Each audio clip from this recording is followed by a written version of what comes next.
Assalamualaikum warahmatullahi wabarakatuh.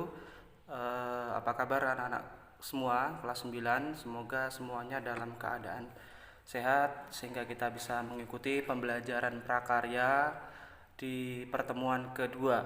Minggu kemarin kalian sudah mempelajari bahan-bahan, contoh bahan-bahan pangan setengah jadi. Jadi misalnya bakso kemarin sudah dibahas, sosis, kemudian ada ikan asin, keju, nugget, dan lain-lain.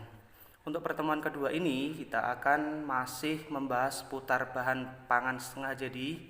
Jadi silakan disimak video berikut.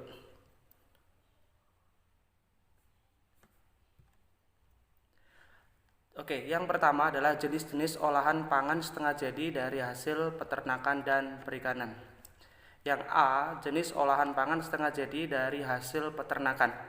Minggu kemarin sudah saya sampaikan ini, jadi saya ulang kembali. Jadi jenis olahan pangan itu dari peternakan ada 4. Yang pertama daging ayam, ini bisa dibuat bakso, filet ayam, sosis, dan nugget ayam.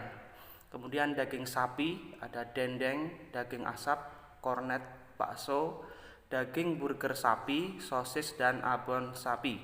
Kemudian yang ketiga ada telur. Telur ini juga hasil peternakan, misalnya dibuat setengah jadi yaitu telur asin. Dan terakhir adalah susu, itu olahan susu yaitu keju. Kemudian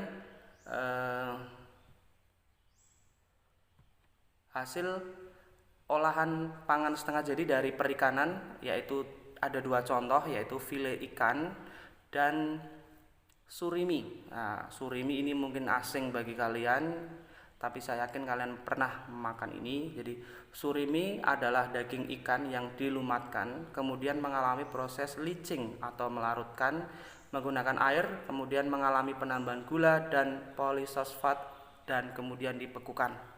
Kalau filet ayam, filet itu adalah teknik pemotongan daging ayam, jadi dibuang tulangnya, jadi tinggal dagingnya saja. Jadi itu filet ayam. Saya kasih contohnya. Contoh surimi, ini adalah contoh surimi yang sebelah kiri. Jadi ada bentuknya seperti yang sering kalian makan, yaitu untuk yang bakar-bakar itu. Ini surimi. Kemudian yang ke kanan adalah contoh filet ikan. Contoh filet ikan, ini teknik pemotongannya. Kemudian hasilnya adalah berupa ikan tanpa tulang. Kemudian yang berikutnya, setelah itu kita pelajari tujuan pengolahan bahan pangan setengah jadi. Ada 6 tujuan. Jadi kenapa bahan pangan ini diolah menjadi bahan setengah jadi? Tentunya ada tujuannya. Yang pertama yaitu memperpanjang waktu simpan. Kedua, meningkatkan daya cerna. Ketiga, meningkatkan cita rasa.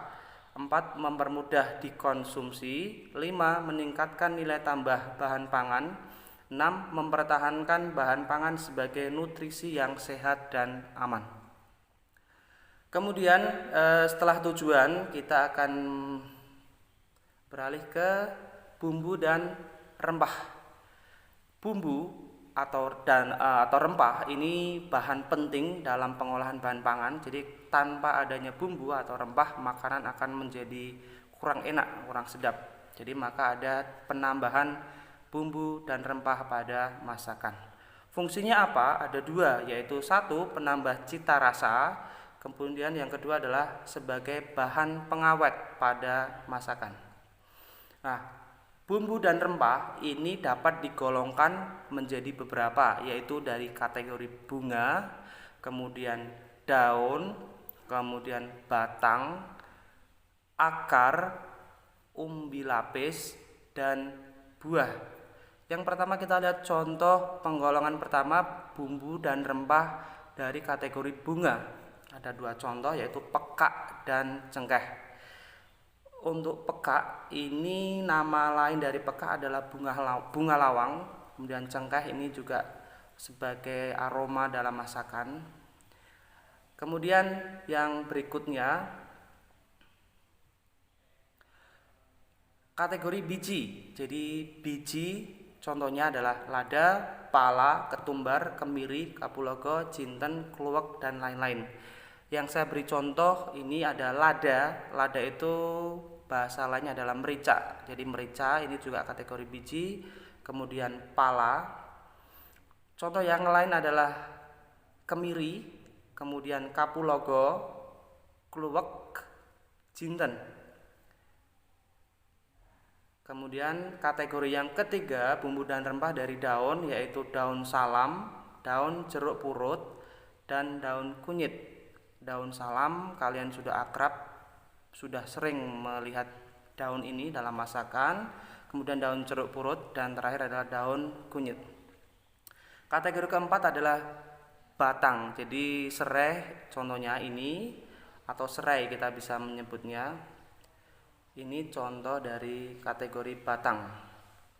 Kemudian berikutnya akar. Kategori akar ini contohnya adalah lengkuas, kencur, kunyit, jahe.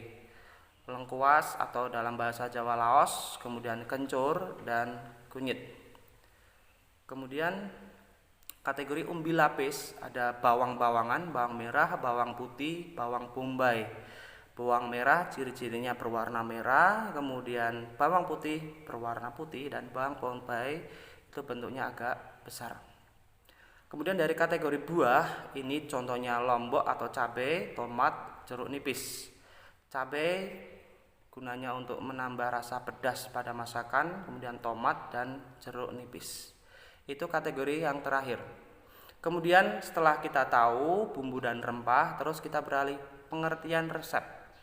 Apa itu resep? Resep adalah tuntunan atau panduan dalam mengolah suatu masakan yang memuat nama, judul, bahan bumbu, dan cara mengolah. Syarat resep ada 4. Yang pertama, harus mudah dimengerti dan jelas. Kedua, bahan dan bumbu serta takarannya jelas.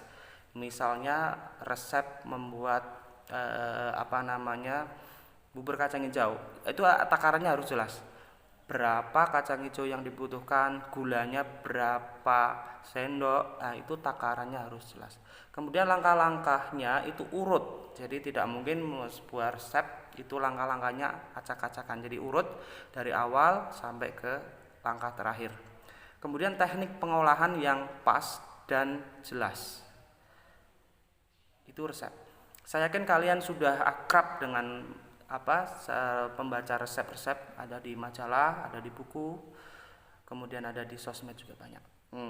Pertemuan hari ini itu saja. Jadi kita sudah membahas tentang bahan pangan setengah jadi dari peternakan, kemudian dari perikanan, terus bumbu dan rempah, tujuan pengolahan setengah jadi, dan terakhir adalah tentang resep.